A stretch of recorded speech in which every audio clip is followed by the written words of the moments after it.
Nimble news the truth unfold. कोविड-19 की नई लहर हर दिन संक्रमण के मामलों और मौतों का नया रिकॉर्ड बना रही है। मामले बढ़ते जा रहे हैं और पीक आता फिलहाल नहीं दिख रहा। 28 अप्रैल को देश में 3,79,000 नए मामले दर्ज किए गए। कोरोना की टेस्टिंग जितनी बढ़ रही है, नए मामले भी उतनी ही तेजी से बढ़ रहे हैं, लेकिन साथ ही पॉजिटिविटी रेट भी बढ़ रहा है।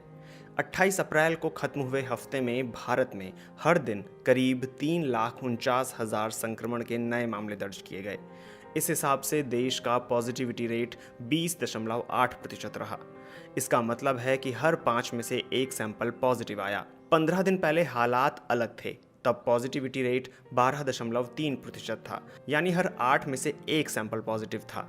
टेस्टिंग के साथ ही इस रेट में भी इजाफा हुआ है। एक महीने में 65% टेस्टिंग बढ़ी है और अप्रैल के अंत तक हर दिन करीब 17 लाख टेस्ट किए जाने लगे। सवाल उठता है कि आखिर पॉजिटिविटी की दर इतनी ज़्यादा क्यों बढ़ रही है। विश्व स्वास्थ्य संगठन के मुताबिक किसी ऐसे इलाके में जहां टेस्ट सही संख्या में किए जा रहे हैं, वहां पॉजिटिविटी रेट 5% से कम होना चाहिए।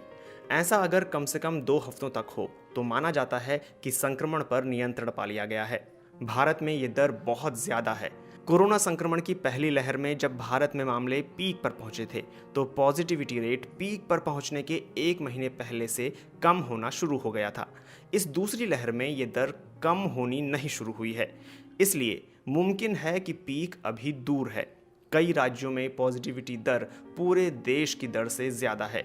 दिल्ली में ये करीब 33% है। ज्यादा आबादी वाले राज्यों में ये दर पूरे देश के मुकाबले ज्यादा है, जैसे कि छत्तीसगढ़, महाराष्ट्र, मध्य प्रदेश, केरल, राजस्थान। दिल्ली समेत इन 5 राज्यों में करीब 37 करोड़ लोग रहते हैं, यानी देश की करीब 1/3 आबादी। महाराष्ट्र को छोड़कर इन सभी राज्यों में पिछले 14 दिनों में पॉजिटिविटी की दर बढ़ी है। महाराष्ट्र में मुमकिन है कि दूसरी लहर का पीक करीब हो। छत्तीसगढ़ में भी इस दर में थोड़ी बढ़ोतरी हुई है। भारत हर दिन कोरोना वायरस वैक्सीन की 20 लाख से ज्यादा खुराक का प्रबंध कर रहा है।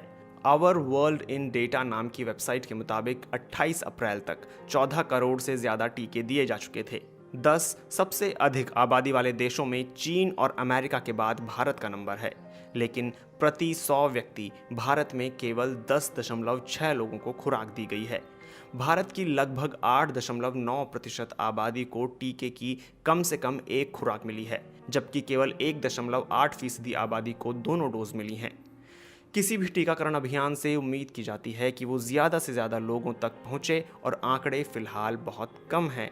10 सबसे अधिक आबादी वाले राज्यों में गुजरात में सबसे ज़्यादा 3.2% आबादी को 2 डोज मिली हैं। उत्तर प्रदेश में ये दर सिर्फ 0.9% है।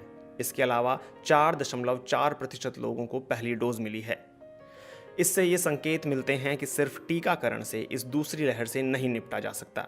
कई शोधों में ये कहा गया है कि पीक मई के मध्य तक आ सकता है।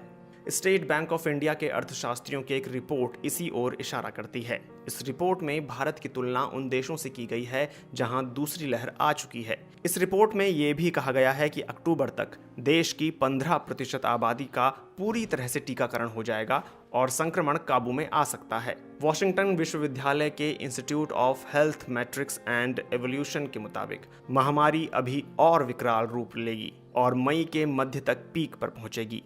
ये देश में संक्रमण और मौत के मौजूदा दर पर आधारित है। कुछ रिपोर्ट के अनुसार पीएम मोदी की मुख्यमंत्रियों के साथ एक मीटिंग में एक सदस्य ने कहा था कि मई के मध्य तक पीक आएगा और जून जुलाई तक संक्रमण कम होने लगेगा। आईआईटी दिल्ली की एक रिपोर्ट भी इसी ओर इशारा करती है। उनके मुताबिक महाराष्ट्र और छत्तीसगढ़ में मुमकिन है कि पीक आ चुका है, लेकिन इसे लेकर एहतियात बरतने की ज़रूरत है, क्योंकि जिस गणित के मॉड्यूल का इस्तेमाल आईआईटी ने किया है उसके नतीजे पहले गलत साबित हो चुके हैं। उदाहरण के लिए आईआईटी ने पहले अनुमान लगाया था कि पीक 15 अप्रैल को आ जाएगा।